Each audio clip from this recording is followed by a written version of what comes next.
It's Monday. I'm Kyle. That's Keegan. And Keegan, if you followed the news cycle this weekend at all, you'll know that there was a move made in the middle of the night where a formidable figure was extracted from one country and moved to another. And I am, of course, referring to the Toronto Blue Jays signing Kazuma Okamoto to a 4-year deal. Talk about what he brings to this baseball team.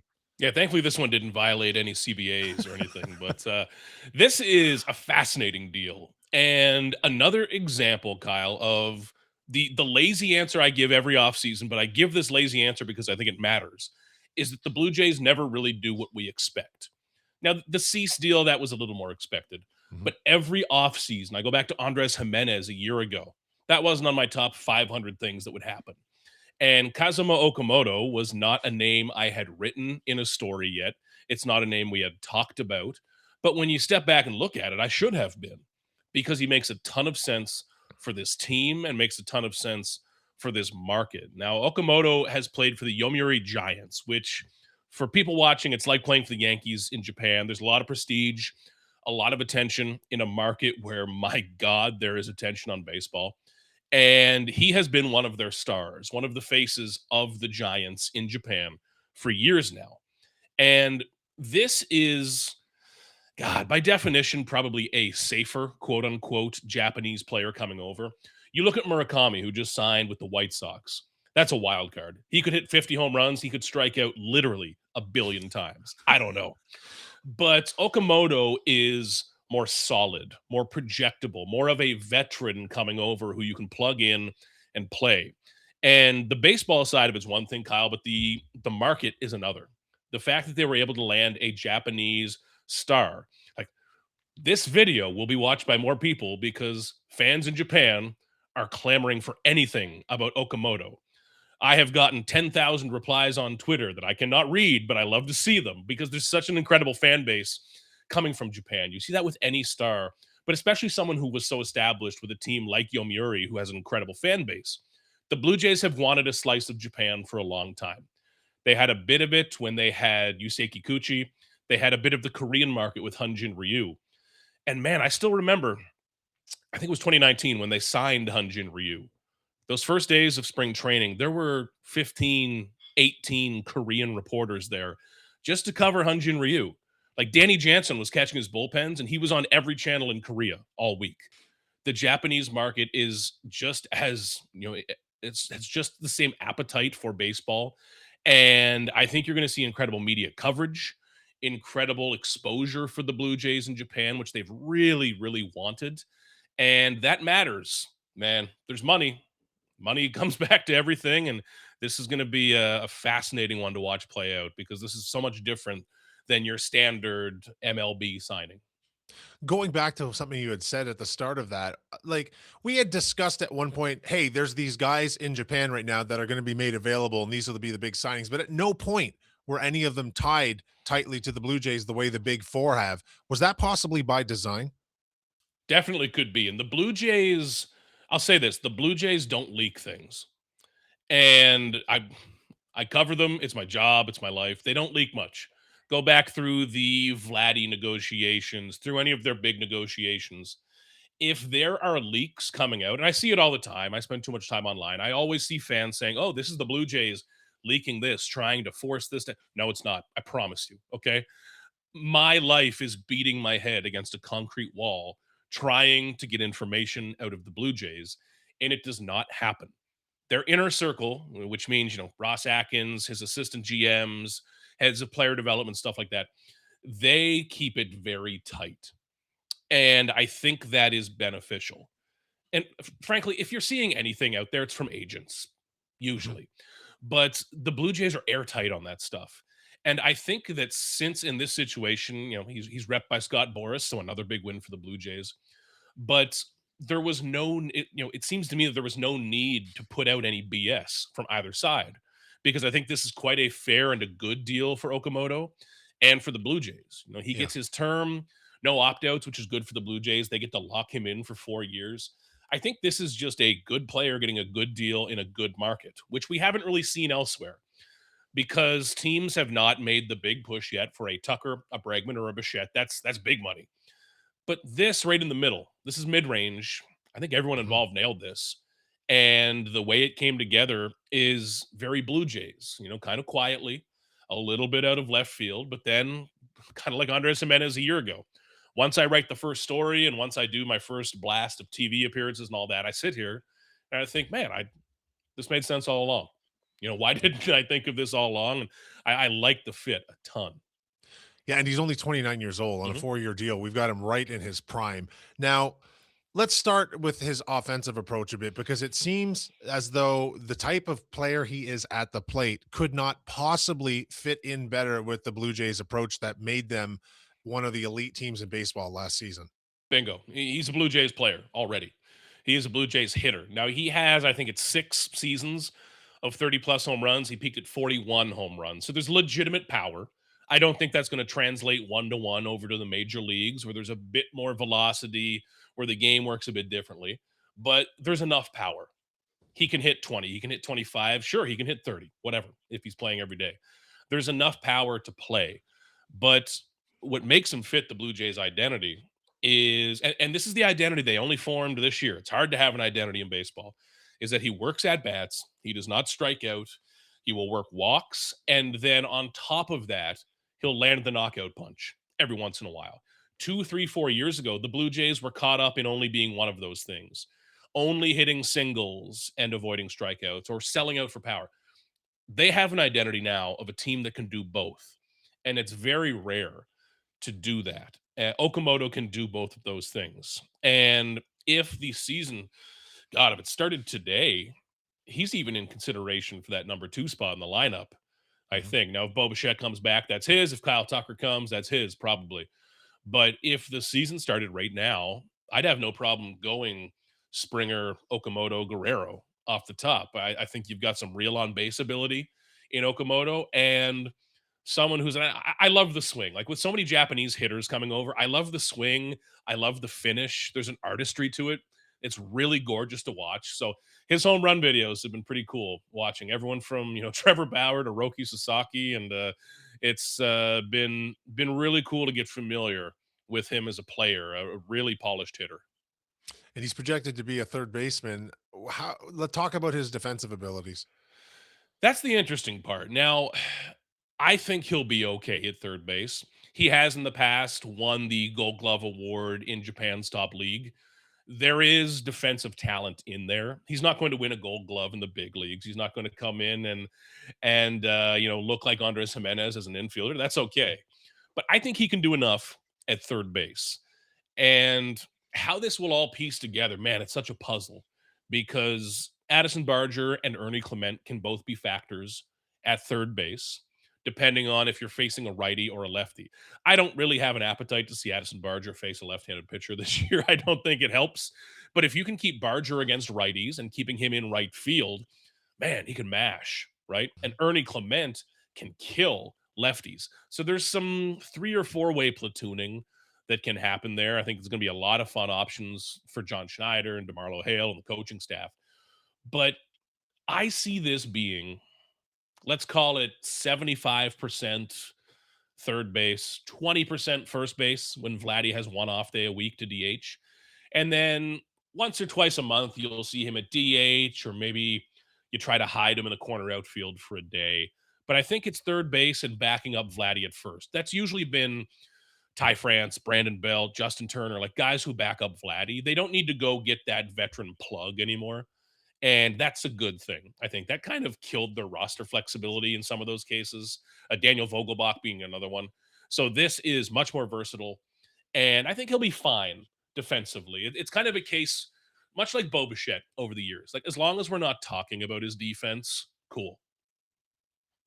that's the great approach actually too. That just kind of hide in plain sight Yeah. if you just play the game, do the job. So how does this shape the rest of the Toronto Blue Jays offseason from an acquisition point of view? Because it seems as though the Alex Bregman conversation is now over. Should be. Yeah. I don't see Bregman making much sense anymore. Probably makes a ton of sense back in Boston. Mhm. Him or Bo Bichette, which I know everyone would hate, but hey.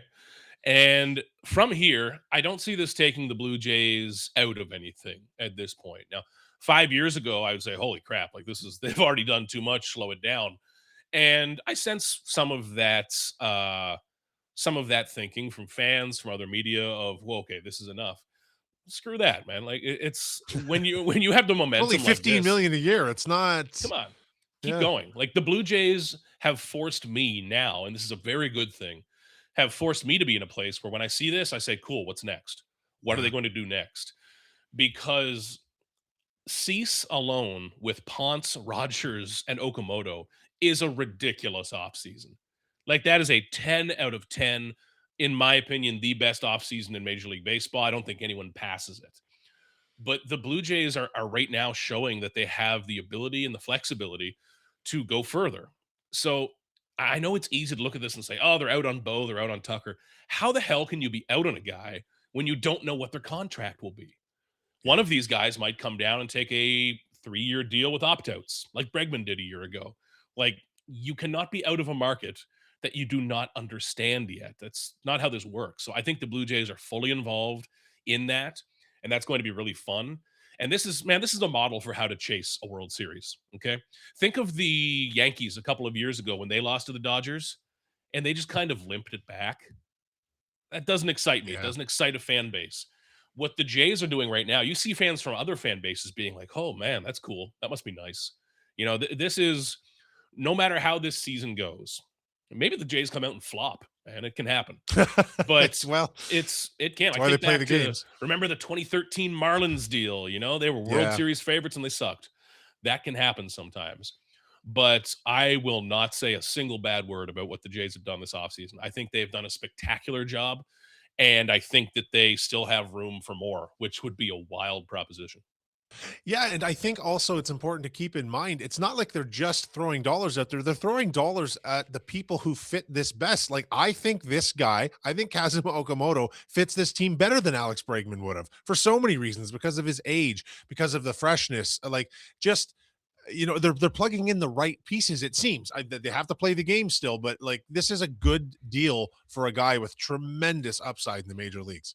I agree. And this front office has avoided the bad contract, I Mhm. think. Now, George Springer a year ago looked like it would be him. It looked like you'd be looking at the final 2 years and 50 million bucks left that would kind of suck. And that was always part of the risk. That turned around. The Jose Barrios deal, it's not headed in the best direction, but there's no like Chris Davis on this roster or something, right? There's no mega deal that we're all looking at thinking, oh my God, they're still paying that guy, right? They have put together a very financially sound roster at this point. Now, I mean, what does Vladdy look like in 2037? Don't know, don't really care. But Mhm. all the contracts they have right now are good. They're solid. And there's not an albatross right now. That allows you to do so much. And player development allows you to do a bit of this too, because the Okamoto deal, for example, that 15 million bucks could have been spread among two or three really boring old relievers, but the Jays are finally confident that they can develop Mason Fluharty, Braden Fisher, their own relievers internally. That's huge. It's the boring part of the offseason, but it allows the exciting part to happen, like Okamoto. So it's really all coming together. And right now, it's taking time, and I've been critical of this front office for years because I think that was the right thing to write and You were say and fairly do. critical. You know, You were fairly critical. the truth can change as time moves, which is a fascinating thing to consider. But I think they're finally nailing their vision. It has taken time, but this is what they've been going for all along. And like you said, they're not just like we see it in the NFL a lot. We're about to see it with the Titans and the Raiders. Yeah, They're just going to throw cap space at whatever's out there. and it won't work. The Jays are not doing that. Like they are making conscious, intelligent decisions right now because they've got cash, and that's why it's going to sustain itself. I think. It's almost I almost admire the Yankees restraint in the offseason simply because their previous model was always, well, who's available, Yeah. offer them as much money as we can, and then they just have this assembly of people who don't work as a team. But speaking of the Yankees, they've been linked to Bo Bichette, of course. How much would that sting the Blue Jays fan base? Because I mean, the other team he's been most linked to is Boston, so I don't think either of those would feel too good. Yeah, nothing's good. I guess Jays fans would be hoping for Philly or something like that, right? Colorado, Yeah, yeah, go where your dad was. just go hit 50 somewhere. Yeah, yeah, But Boston, I mean, Boston makes a ton of sense. it Okay. does. New York, that does make some. I don't know how long they can continue the charade of Anthony Volpe out there. I know he's not as bad as Yankees fans like to crush him for. I get it. But both teams can really use Bo Bichette. The Red Sox, especially if they choose to move past Alex Bregman.